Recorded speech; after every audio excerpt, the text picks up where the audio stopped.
Bota o retrato do velho outra vez, bota no mesmo lugar. Bota o retrato do velho outra vez, bota no mesmo lugar.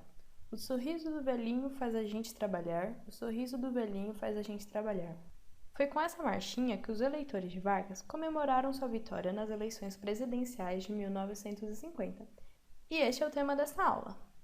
Devido aos 15 anos de Era Vargas, poucos políticos apareceram como sinal de força e liderança. Os candidatos mais conhecidos eram os militares Dutra e Eduardo Gomes.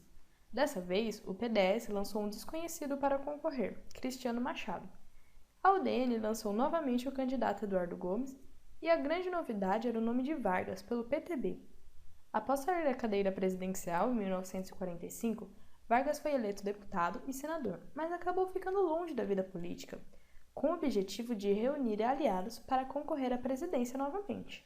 Até porque a propaganda política feita do seu regime pelo DIP ainda ecoava na cabeça dos brasileiros. Além disso, o governo de Dutra foi um tiro no pé. Em 1949, o PTB lançou Vargas como candidato e, de certa forma, aliou-se ao PSD, prometendo cargos caso fosse eleito.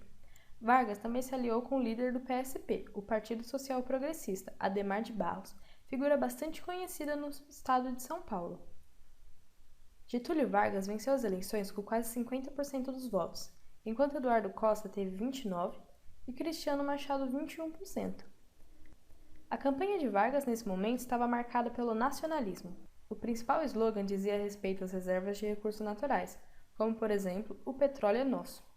A propaganda de uma política mais nacionalista funcionou com os brasileiros, pois o insucesso do governo anterior foi atribuído às fortes ligações econômicas estabelecidas entre o Brasil e os Estados Unidos. Porém, por ter apoiado sua candidatura, o PSD cobrava uma postura de Vargas a respeito da abertura ao capital externo. A UDN continuava exercendo forte oposição ao governo varguista durante e após as eleições. Com Vargas, o desenvolvimentismo voltou à tona, por meio da intervenção do Estado, que agora falava em defesa nacional, com o monopólio estatal do petróleo, que foi consolidado com a criação da Petrobras, com a expansão da siderúrgica de Volta Redonda e da usina hidrelétrica de Paulo Afonso. Para se aproximar dos trabalhadores, Getúlio fixou o salário mínimo. João Goulart foi ministro do Trabalho e se aproximou bastante dos sindicatos.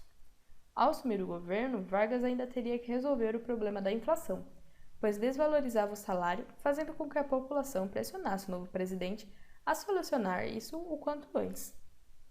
A outra questão que preocupava o governo Vargas era o crescimento dos setores ligados à UDN, que defendiam fortemente a abertura ao capital externo, que, portanto, faziam forte oposição ao modelo nacionalista que Vargas vinha seguindo. A UDN chegou a acusar o presidente de estar tentando criar uma república de sindicatos. O presidente da UDN era o jornalista Carlos Lacerda, que trabalhava na Tribuna da Imprensa e atacava Vargas drasticamente por meio do jornal. Além disso, as Forças Armadas continuavam alinhadas com os princípios da doutrina de segurança nacional, lá do governo Dutra, que os aproximava dos Estados Unidos. A oposição, liderada principalmente por Lacerda, passou a acusar o governo de estar se esquerdizando e ser muito corrupto. Getúlio chegou a demitir João Goulart para amenizar as acusações da UDN e das Forças Armadas, porém, essa ação foi ineficaz.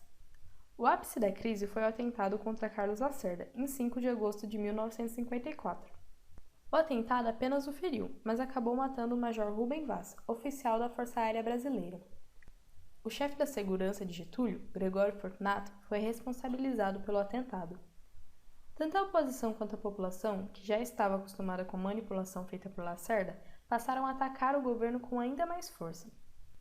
Getúlio se encontrava afastado de apoio e, na noite de 24 de agosto de 1954, suicidou-se em seu quarto com um tiro no peito.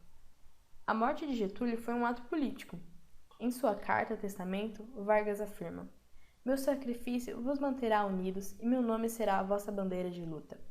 Ao ódio respondo com perdão, e aos que pensam que me derrotam, respondo com a minha vitória. Era escravo do povo e hoje me liberto para a vida eterna. Mas esse povo de quem fui escravo não será mais escravo de ninguém.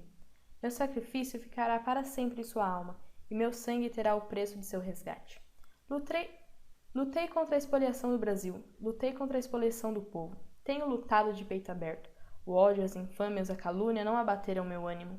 Eu vos dei a minha vida, agora ofereço a minha morte. Nada receio, serenamente dou o primeiro passo no caminho da eternidade e saio da vida para entrar na história. Ao morrer, Getúlio conseguiu neutralizar a oposição e o prestígio ao seu governo aumentou, chegando a levar a população a ficar contra quem teria causado a sua morte. Ocorreram diversas manifestações contra a oposição a Vargas, que incluíam influência estrangeira, as Forças Armadas e a UDN. O suicídio de Vargas muito provavelmente impediu um golpe da oposição que planejava tomar o poder. Café Filho, o vice de Vargas, assumiu o cargo até as próximas eleições.